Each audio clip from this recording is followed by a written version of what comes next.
Bonsoir à tous, bienvenue sur Monaco Info si vous nous rejoignez. Nous sommes le vendredi 17 janvier et nous ouvrons ce journal avec l'annonce du décès de Didier Guillaume.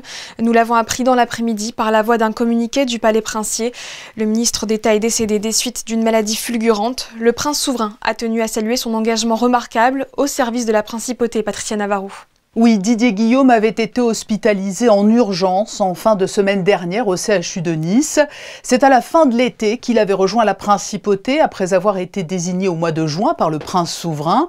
Le 2 septembre, il prêtait officiellement serment au Palais Princier et succédait ainsi à Pierre Dartout à la tête du gouvernement. Il s'était très rapidement engagé sur des dossiers urgents lors des débats budgétaires devant le Conseil national, comme le projet de restructuration du centre commercial de Fontvieille, le centre de tri de valorisation des déchets et la sortie de la liste grise du GAFI, le groupe d'action financière. Le prince souverain, dans le communiqué publié aujourd'hui, a rappelé qu'il a su démontrer toute sa détermination et son savoir-faire afin de réaliser des avancées concrètes sur les sujets essentiels pour l'avenir de Monaco, tant sur le plan national qu'international, soulignant également ses qualités humaines qui ont été grandement appréciées. Le gouvernement princier a également fait part de sa très vive émotion. Les membres du gouvernement et l'ensemble des personnels de l'administration tiennent à exprimer à son épouse et ses proches leurs condoléances sincères et attristées. Avant de prendre ses fonctions en principauté, Didier Guillaume avait été notamment président du Conseil général de la Drôme, sénateur français et ministre de l'Agriculture et de l'Alimentation dans le second gouvernement d'Édouard Philippe entre 2018 et 2020. Agent du Trésor public de profession, il était originaire de la Drôme, dont il a été le maire de la ville de Bourg-de-Péage à partir de 1995 et jusqu'en 2004. À l'annonce de son hospitalisation soudaine il y a une semaine, Isabelle Béraud, ministre des Relations extérieures et de la coopération, a été désignée ministre d'État par intérim. Didier Guillaume était âgé de 65 ans. Et la date des obsèques du ministre d'État sera communiquée ultérieurement. Ce matin avait lieu en la cathédrale les obsèques d'Henri Rey. Cette figure emblématique de la principauté s'est éteinte mardi à l'âge de 86 ans. Pour rappel, Henri Rey avait succédé à son père, Jean-Charles Rey, à l'étude notariale qu'il dirigea tout en assurant son rôle d'élu au Conseil national pendant 40 années. Il a également endossé, entre autres, la casquette de président de l'AS Monaco et de vice-président du comité olympique. Aujourd'hui, tout Monaco lui rend hommage. Le prince Albert II et son Altesse royale, la princesse de Hanovre, étaient d'ailleurs présents pour la cérémonie, comme vous pouvez le voir sur ces images. Le souverain qui a également assisté aux 25 ans du Grimaldi Forum. Cet anniversaire était l'occasion pour le centre de spectacles et de congrès de renouveler son partenariat avec CMB Monaco. Une confiance qui dure depuis 20 ans et qui est essentielle au maintien de l'excellence de l'établissement et de sa programmation. Je vous propose d'écouter à ce sujet le directeur général de la banque privée, Francesco Grosoli, au micro d'Alban Gingembre et Sylvain Péroumal. Je pense que le succès, c'est le travail des équipes. Je pense que les objectifs sont alignés. On parlait de RSE auparavant. Donc c'est vraiment, le partenariat fonctionne parce que les personnes sont là et les personnes s'entendent extrêmement bien et les deux organisations ont vraiment des objectifs communs, dont le rayonnement de la principauté. Après la signature, place au divertissement avec l'Electro Winter Party. Parmi les têtes d'affiche, le collectif Bon Entendeur. Le duo de DJ français composé d'Arnaud Bonnet et Pierre Della Monica triomphe en ce moment avec un remix de Nicoletta. Fabien Bonilla et Thomas Deus les ont rencontrés. Regardez. La première étape, c'est forcément un coup de cœur sur la version originale. Après, on a énormément d'outils aujourd'hui qui nous permettent de retravailler les morceaux pour les rendre plus électroniques. C'est un peu ce qu'on fait, hein. C'est ce qu'on fait depuis maintenant un peu plus de 10 ans. On a sorti 3 albums. Le dernier est sorti en avril dernier. Et, en fait, on se fait accrocher par une mélodie ou par une voix particulière. Et après, voilà, nous, on rajoute nos éléments. On est passionné de synthétiseurs, on est passionné de musique électronique. Et donc voilà, on essaie de se renouveler aussi à chaque fois, hein. C'est aussi important d'arriver à trouver d'autres angles et d'autres manières d'être créatif. En fait, c'est un tout, c'est un esthétisme qui nous parle beaucoup, un code couleur, même une certaine nostalgie, un imaginaire de cette période qui nous fait envie et qui nous fait rêver. Et musicalement, c'était une période, une décennie, même 60-70, qui était extrêmement riche et qui nous inspire beaucoup, encore aujourd'hui. Un concert qui avait lieu dans le Hall Pinède. Cet espace de 3200 m² fait partie de l'agrandissement du bâtiment développé dans le quartier Maréterra. Une émission spéciale consacrée à cette extension sera diffusée à la suite de ce journal à 19h30. C'est l'un des événements caritatifs les plus attendus de l'année. La Fightheads Cup revient pour une 5e édition mercredi prochain au Stade Louis II. Les Barbadjans du Prince Albert II et de Louis du Cruet affronteront de nouveau le Cirque FC, équipe représentée par la princesse Stéphanie au profit de son association Fightheads Monaco. Un casting 5 étoiles est attendu sur la pelouse dans les deux formations avec des légendes du football mondial, pour beaucoup nouvelles venues. Le président des Barbadjans, Louis du Cruet, est interviewé par Émilie Rousseau. Bonsoir Louis du Cruet. Bonsoir. Merci d'être notre invité pour évoquer la 5e édition de la Fightheads Cup qui aura lieu donc ici même au Stade Louis le mercredi 22 janvier à 17h30. Il s'agit d'un match de football qui opposera les Barbadjans à l'équipe de votre maman, la princesse Stéphanie, le Cirque FC, c'est ça hein? C'est exact. Voilà, c'est un match qui a lieu pour la 5e fois depuis donc, 2020. On a eu un arrêt en 2021, mais voilà, 5e édition 2025, on a hâte que ça se déroule. Et qui aura lieu donc au profit de Fightheads Monaco, association qui lutte contre le VIH-Sida. Voilà, c'est ça, c'est l'association de ma maman qui a lieu en même temps que le cirque. Du coup, ça a été une évidence pour nous de faire ça en même temps, de lier les deux participations de ma mère, son association Fightheads et le cirque. Voilà, depuis quelques années, elle gagne dans les deux camps, parce qu'elle gagne pour Fightheads, elle gagne avec le cirque. J'espère qu'il y aura un partout cette édition-là. Est-ce qu'il y a une petite rivalité mère-fils saine hein? C'est pas que mère-fils, hein, c'est aussi avec son frère, hein, avec mon oncle le Prince Albert, voilà, c'est lui qui m'a confié cette équipe des Barbadjans, et du coup, voilà, c'est la première fois qu'ils se sont battus tous les deux pour m'avoir dans l'équipe quand j'étais un peu en âge de jouer. Et bon, mon oncle m'a fait comprendre que j'allais jouer avec mes idoles comme Ludo Giuli, Didier Deschamps. Il m'avait passé le brassard de capitaine, donc j'ai dit à ma mère, c'est quand même très vite vu le choix. Et donc depuis, ouais, c'est une rivalité. Ma mère l'a toujours un peu en travers de la gorge que j'ai pas choisi le cirque. Mais bon, maintenant avec ce qu'on a fait de ce match qui avait lieu à Cap d'Aille dans l'anonymat le plus complet, elle est quand même très contente. De grands noms du football seront présents. On peut citer quelques-uns, Christian Carambeu, Robert Pires, Raphaël Varane aussi a confirmé sa participation. Pas mal d'anciens monégasques aussi, Ludovic Giuli, on retrouvera Javier Saviola également, Eric Abidal, Yuri Djorkaeff. Comment on fait pour réunir d'anciennes gloires du football comme ça ici à Monaco? Pour les anciens monégasques, c'est assez facile parce que c'est des joueurs qui ont quand même l'amour du maillot de Monaco, de jouer sur cette pelouse qui a été mythique pour eux, parce que tous, quand ils m'envoient des messages, c'est j'ai hâte de refouler cette pelouse. Ils ont l'amour aussi de la famille princière et sont sensibles aux causes que la famille peut défendre.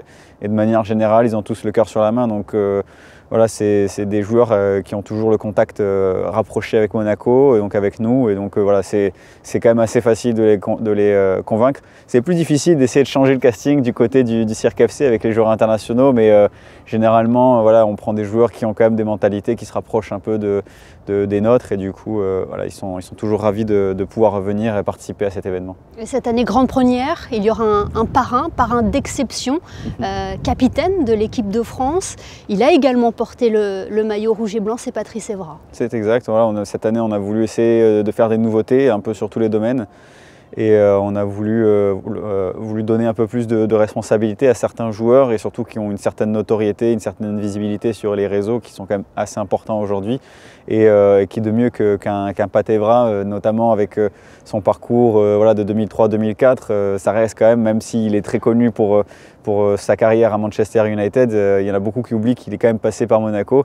Certains l'oublient un peu volontairement, mais voilà, nous, on ne l'oublie pas. Et lui, ne l'a pas oublié parce que dès qu'on lui a proposé, il a directement dit oui avec un grand plaisir. Donc voilà, on est heureux de pouvoir compter sur Pat pour ce rôle. Celui qu'on n'oublie pas également, c'est Jeannot Petit. Un hommage lui sera rendu, son nom sera à jamais lié au club de la Principauté.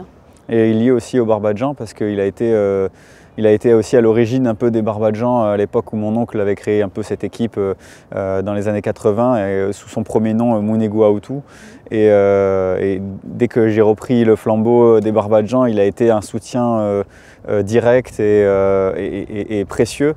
notamment par ses relations avec les autres joueurs, mais aussi par son aura. Voilà, c'est une évidence. En plus, ça sera vraiment 1 an après sa disparition. Donc il était avec nous son dernier soir avant de nous quitter. Donc voilà, c'était pour nous une évidence et c'était pas un sujet de savoir si Jeannot, on allait lui rendre hommage à ce moment-là. Qu'est-ce que ça représente pour vous, Louis Ducruet, de présider cette équipe que votre oncle, le prince Albert II, vous a confiée il y a quelques années? Pour moi, c'est un honneur et c'est une fierté parce que c'est la passion qu'on a commune avec mon oncle, c'est le foot, le sport de manière générale, mais le foot et la passion de l'AS Monaco.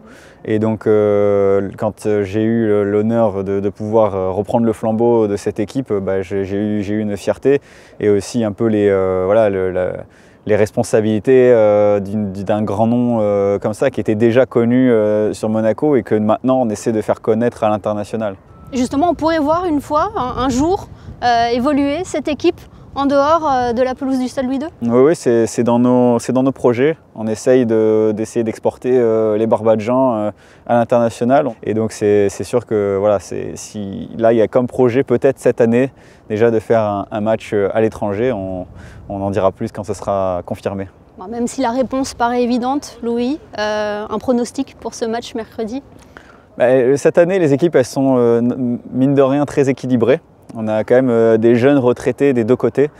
Ça va être encore plus intensif que les autres années. Et je pense qu'il y aura une courte victoire des Barbadjans.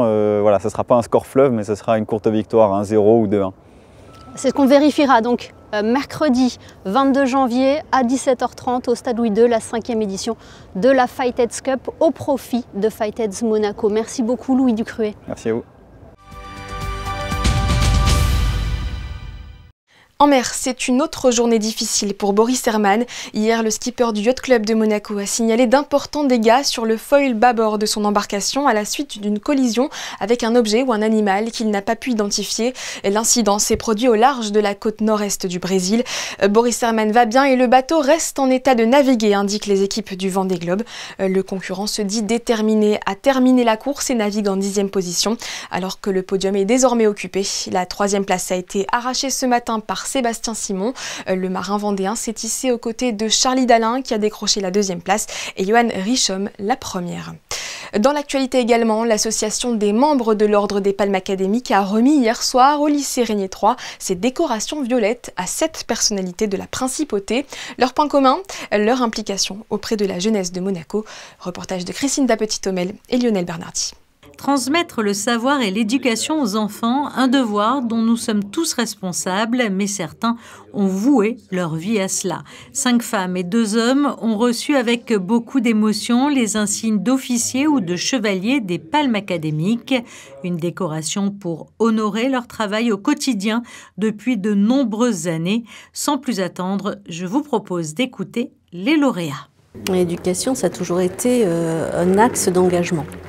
D'abord parce que c'est ce qui forme la jeunesse, ensuite parce que c'est extrêmement porteur, et ça j'insiste, de valeurs. L'éducation nationale dans laquelle on rentre par passion, par vocation, et puis on reste parce qu'il y a les élèves et que c'est vraiment un métier qui nous porte. Et puis enfin il y a les enfants, parce que c'est avant tout pour eux qu'on est là et qu'on avance. C'est une passion de pouvoir donner aux élèves, donner à tous les élèves qui passent, et si vous voulez, cette possibilité d'évoluer, d'en faire des hommes et des femmes, des citoyens, et de leur montrer quel est le chemin à poursuivre pour qu'ils puissent réussir dans leur vie et qu'ils puissent s'épanouir. La relation avec les élèves, pour moi, c'était une véritable vocation, puisque depuis 30 ans, je ne me suis toujours pas lassé. Même si mes élèves ne feront pas de pâtisserie, mais je pense que je leur donnerai un peu de moi dans leur éducation. C'est vrai que pour nous, c'est un enrichissement permanent d'être face aux élèves, aux étudiants tous les jours. Et à l'occasion de cette cérémonie, l'association des membres de l'Ordre des Palmes académiques a également profité de cet instant pour réunir en parallèle ses membres pour son assemblée générale, au cours de laquelle le rapport financier a été dévoilé. Après 25 ans à la tête du centre scientifique de Monaco et près de 40 ans passés au sein de l'institution, Denis Allemand a tiré sa révérence il y a quelques jours. Cette figure de la biologie marine a cédé son siège de directeur scientifique à Sylvie Tambuté. Nous sommes en duplex avec lui pour revenir sur sa carrière exceptionnelle. Bonsoir Denis Allemand. Bonsoir. Quels souvenirs gardez-vous de ces années au CSM? Ils sont nombreux j'imagine, mais si vous ne deviez en retenir qu'un seul? C'est une question très difficile parce que retenir un seul souvenir de 35 ans de laboratoire, de recherche, de résultats absolument fantastiques, c'est quelque chose d'assez difficile. Mais peut-être la chose que je retiendrai, ici on fait de la recherche fondamentale, c'est très important d'améliorer la connaissance de ce monde. Mais peut-être ce que je retiendrai, c'est que cette recherche fondamentale peut aussi déboucher sur des applications.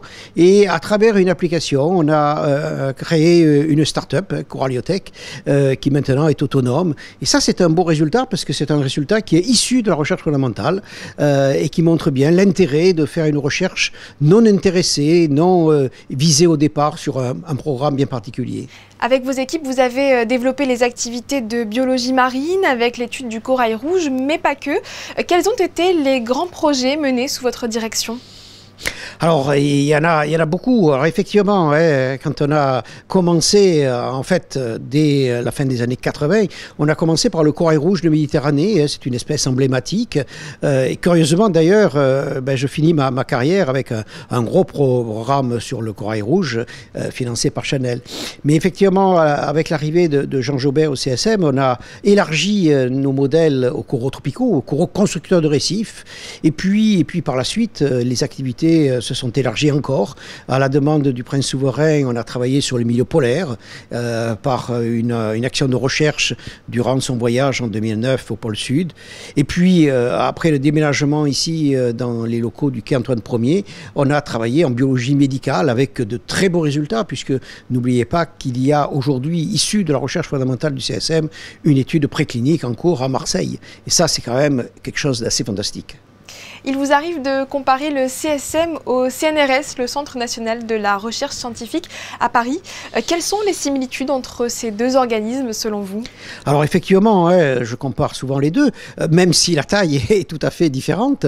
Mais dans les deux cas, on est des instituts d'État. Le CNRS, c'est l'Institut de recherche fondamentale français, et le Centre scientifique de Monaco est l'équivalent pour la principauté de Monaco, un centre de recherche multidisciplinaire, puisque on a nos trois grands domaines de recherche que sont la biologie marine, la biologie polaire et la biologie médicale.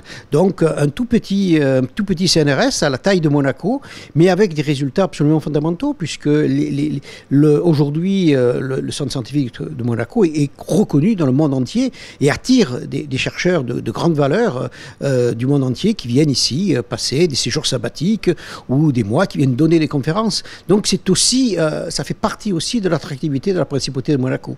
Effectivement, il est reconnu comme acteur majeur dans la lutte pour la préservation des coraux.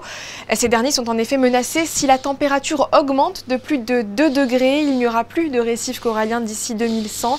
C'est ce que nous apprend le GIEC. Quelle serait la conséquence de cette disparition ? Alors, vous avez tout à fait raison de dire ça, sachant qu'aujourd'hui, les perspectives, c'est plutôt plus 3 degrés. Donc, on risque effectivement d'atteindre la prévision très pessimiste du GIEC. La conséquence, bien sûr, est écologique, la perte de 30% de toute la biodiversité marine. Mais je dirais que la conséquence est surtout humaine, avec la migration de 500 millions de personnes qui vivent et dépendent des récifs coralliens. Et c'est pour ça que le Centre scientifique de Monaco développe des recherches très fondamentales pour mieux comprendre les impacts des changements climatiques et les réactions des coraux, mais aussi des recherches plus appliquées avec le Conservatoire du corail. Les coraux sont donc importants pour la biodiversité marine, vous l'avez dit, et ils sont aussi efficaces pour soigner les cancers. Comment cela est-il possible ? Alors, c'est peut-être une des grandes originalités du CSM, c'est d'avoir dans ces locaux des équipes aussi diverses que des équipes de biologie marine, de biologie polaire, de biologie médicale. Normalement, ces différentes équipes de recherche travaillent dans des facultés différentes. Les équipes de biologie médicale travaillent en fac de médecine, et les équipes de biologie corallienne travaillent en fac de sciences. Ici, tout le monde travaille sur les mêmes laboratoires, utilise les mêmes équipements. Et ça permet réellement vraiment une discussion, ça permet un enrichissement mutuel. Et c'est de cet enrichissement mutuel qui sont nés des programmes interfaces très importants. Hein. Et là, vous parlez de cancer et coraux, on s'est aperçu que les coraux pouvaient protéger grâce à certaines molécules le cancer. On s'est aperçu également que le corail pouvait être un modèle pour mieux comprendre certains processus engagés dans le cancer, hein, comme la résistance à l'hyperoxie, comme la résistance, le développement du système nerveux. Hein. Aujourd'hui, l'équipe de Vincent Picot utilise une anémone de mer pour mieux comprendre le développement du système nerveux. Sylvie Tambuté vous succède désormais. Comment s'est passée la passation ? Eh bien, la passation s'est déroulée très facilement puisque Sylvie Tambuté travaille au CSM depuis quand même très longtemps. Elle a travaillé avec moi, elle a été ma doctorante il y a de nombreuses années. Donc, elle connaît parfaitement le Centre scientifique de Monaco. Donc, c'est une évolution qui va se faire, une réelle évolution parce que, bien entendu, elle est beaucoup plus jeune que moi, elle a des méthodes très différentes. Donc, le CSM va évoluer grâce à elle, mais c'est une évolution, je dirais, dans la tranquillité, hein, puisque il y a une connaissance du milieu qui va permettre cette évolution dans la tranquillité, hein, et à partir des bases obtenues, elle va pouvoir développer encore plus les activités du Centre scientifique de Monaco. Merci beaucoup Denis Allemand d'avoir été avec nous ce soir. Je rappelle que vous restez actif puisque vous êtes toujours membre de différents conseils scientifiques, notamment celui de la Fondation Prince Albert II et de différents conseils d'administration comme celui de l'Observatoire océanologique de Villefranche-sur-Mer.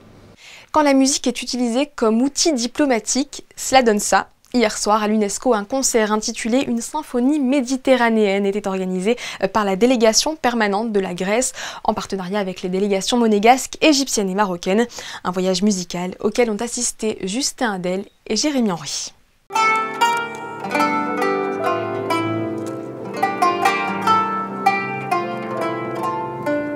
Une symphonie méditerranéenne rassemblant divers styles musicaux.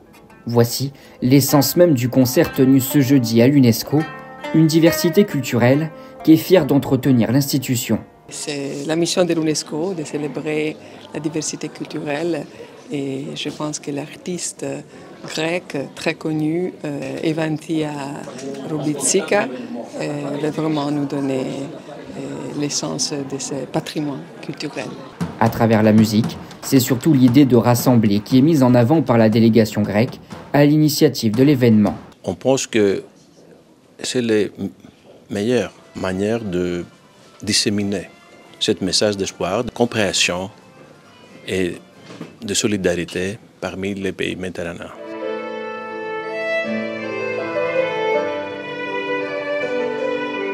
Des pays méditerranéens dont fait partie la délégation monégasque fière de prendre part à cette symphonie, qualifiée comme une lueur d'espoir. Alors je suis ravie que mon collègue grec ait eu la gentillesse de se rapprocher de la Principauté de Monaco pour nous associer à cet événement. C'est un concert donc qui mêle des voix, des instruments et qui a comme message un message de paix. Le langage de la musique est un langage universel et c'est la raison pour laquelle c'est un message plutôt positif qui est envoyé aujourd'hui et nous sommes heureux de pouvoir y contribuer.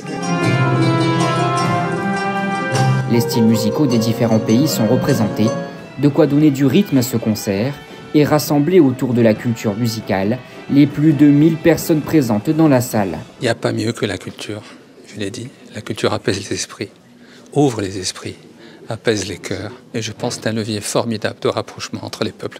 Nous avons la chance aujourd'hui d'être à l'UNESCO, dans cette maison qui est la conscience intellectuelle un peu du système des Nations Unies, porteuse de ces valeurs. Et donc très heureux que cet événement se fasse ici, entre des pays de la rive nord, des pays de la rive sud de la Méditerranée.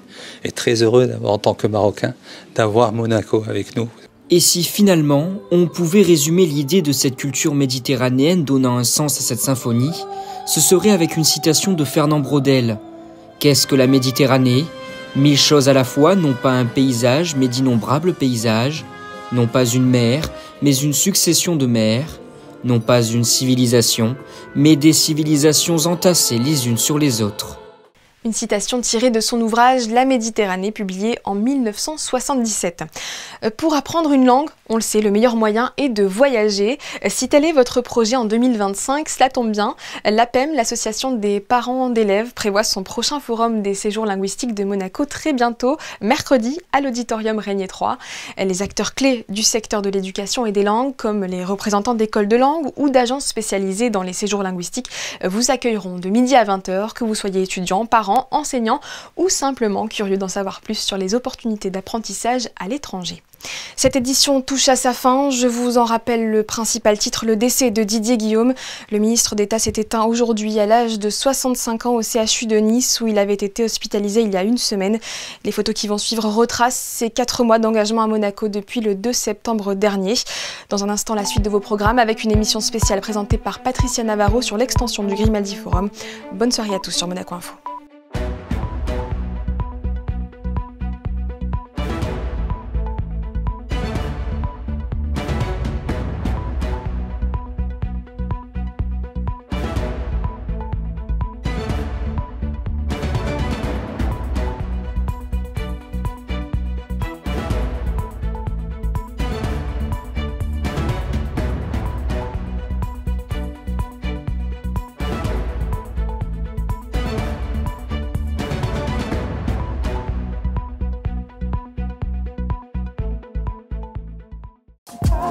Retrouvez la météo avec Maya Bay, le restaurant référence thaï japonais de Monaco.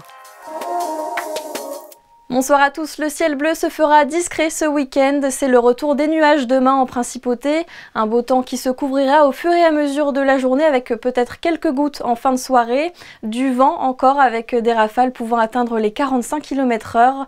Côté température, le thermomètre affichera 8 degrés le matin et jusqu'à 17 degrés l'après-midi.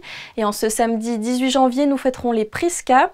Et puis la citation du jour, une chose n'est pas juste parce qu'elle est loi, mais elle doit être loi parce qu'elle est juste. Vous l'avez peut-être reconnu, ce sont des mots du philosophe Montesquieu qui est né en 1689, un 18 janvier. C'était la météo avec Maya Bay, le restaurant référence thaï japonais de Monaco.